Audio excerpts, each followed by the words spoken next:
Hi guys, Logan here with another video. Today, I got some cool to show you.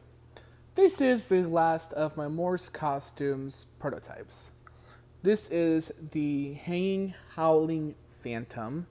This was displayed at Transworld and at the Expo. In fact, they actually had both of the prototypes. There was two of them, and they went and displayed both of them. I'm not sure why they did that, but I mean, there's two of everything, and they decided to take both of this one and display it. I got this with the hanging ghost, who's chilling right here. And then I got the zombie way earlier before I even got these two. So, this guy, like the ghost, has a 3D printed head. So, I'm trying to see if you can really see. You can kind of see that, the 3D print. Like the lines, the layers in the 3D printing. So the head's unique. And then he's got the spindly hands. These are actually not the original hands. There's another version, Morse never got it, that has the exact same hands as, I'm trying to think of what it was called. The vintage hangers. The exact same hands.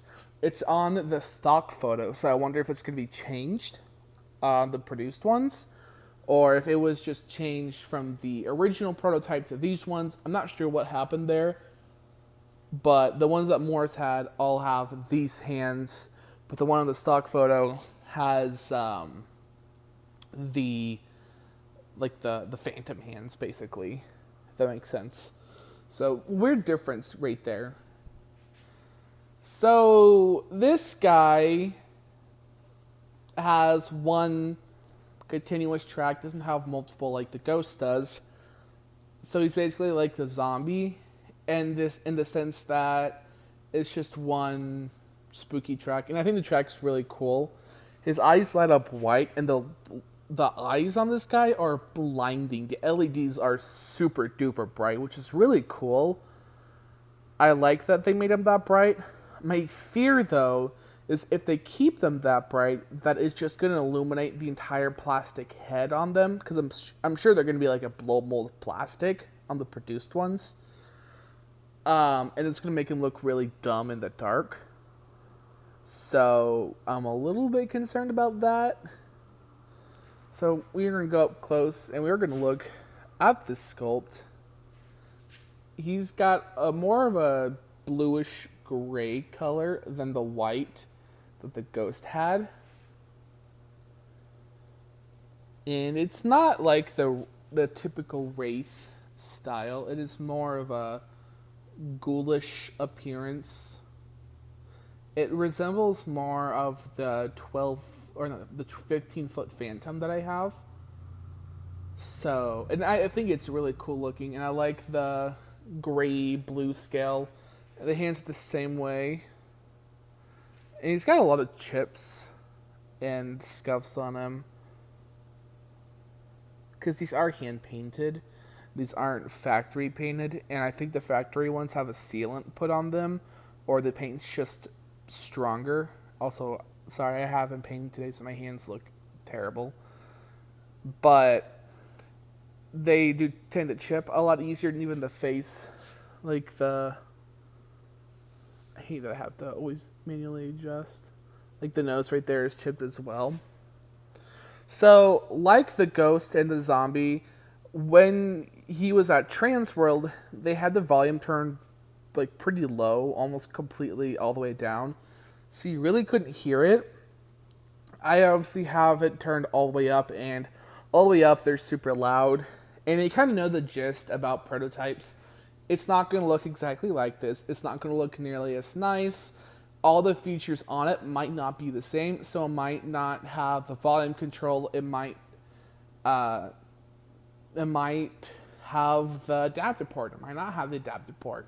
This has like an adapter port that's been taped over. It has a Tri-Me port. It has... I'm trying to think of what the other features it has. It has a sound sensor, so I don't know if they're going to give him a light sensor or not. Usually they'll do that kind of thing with their hangers, but I'm not sure kind of where they want to go with them and what their full plan is with these yet. So they might have a motion sensor on the produced ones. They might not. I'm also curious if the hoods are going to be Velcroed on. They just took like this standard Velcro that has like this 2 sticky sides, and they just slapped them on the heads. It's actually stuck a lot better on him. On the Ghost, almost all of it's falling off. On him, it's held on pretty well on the head, on the hands. Typically, they're stapled on. I'm not sure why they didn't staple it or at least glue it on. It's just the Velcro has this adhesive. I know exactly what they use because I have it here in my shop as well. And the adhesive really isn't that phenomenal. Not something on this, or something like this, at least. So I'm hoping they change that, and I'm assuming they will. So, like all the three, I'm sure you've noticed, none of them had their official Transworld tags on them. Those are removed before I even got them. You can actually see he's got like the little tag piece, but the tag's gone. I didn't take them off. I would have loved if they all had them because I think that's super cool. They were all removed. So I don't know if the place I got them from removed them or if Morris removed them. I'm not really sure who took them off, but it's kind of a bummer that they're gone, but you know, it is what it is. The clothing on this is pretty standard for what you would get for a hanger. I'm a little disappointed that they didn't do what they did with this guy with the cool, like, creepy cloth layering on this. But it is what it is. What I do like about this is he's got more of a hunchback and his head sticks out more than this guy does. I think it's really neat. If I lift up his hoodie, you can actually see that. It does cause some issues with hanging him. I don't know if that'll be adjusted on the produced ones or if that's just what they're going to do on him. But I like that he's got that really exaggerated hunchback. I don't think the other hangers have that. Not to the extent that he has it. I mean, he's got a whole, like, neck. Like, it's pretty well done. It's like a full animatronic head that they scaled down. Except I don't think this is an actual animatronic head. I think this is completely new and unique. I don't recognize it, at least. I recognize similar-ish items. Again, like the Towering Phantom looks very similar to it, but he has, like, teeth sculpted in.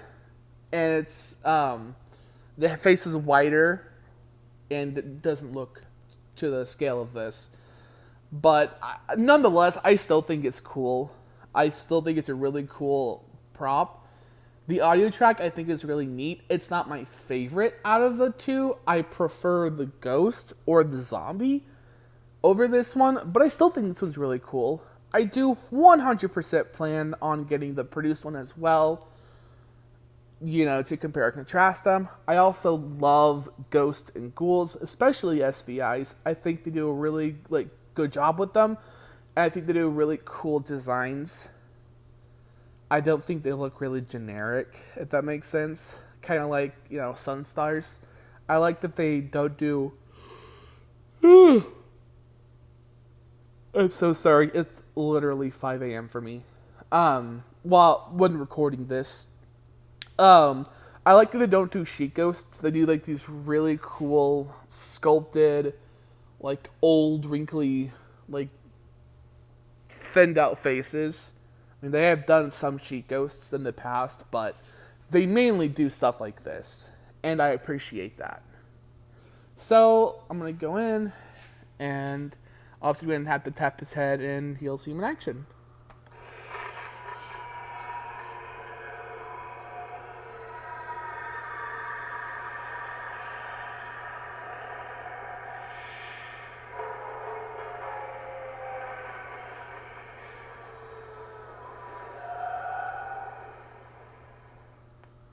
So yeah, that's his audio track. That's really all it is.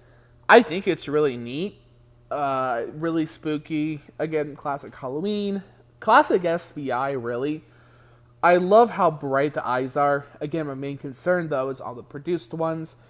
I fear that's going to illuminate the entire head really badly, and it's going to look really goofy. So I hope they might turn down the brightness on the lights a little more, just so it doesn't mess with the heads. Because you know, in the dark, sometimes they'll look a little goofy. But overall, I think it's a really solid prop, and I'm very excited to see this guy release. Obviously, he is coming out for the 2023 Halloween season, and I really look forward to it. I think it'll do well. I believe all the hangers are coming out, as they made it to Trans World. So they went through the initial catalog, and then they went to Halloween Party Expo, and then they went to Trans World. I think now they've been greenlit at this point. So I look forward to seeing these guys. I don't know how much they're going to be. I still can't remember the wholesale. I keep trying to remember it. I think it was like $40 some odd, $30. I can't really remember. I know SVI hangers aren't typically cheap. So that's kind of a downfall with these compared to like Sunstar ones. Sunstar ones are usually a lot cheaper. These ones are not, but they're usually made a little better. So you kind of get a bit of a trade-off. Anyway, I hope you guys enjoyed this video. Make sure to like, comment, and subscribe, and I'll see you on the next one. Bye, guys.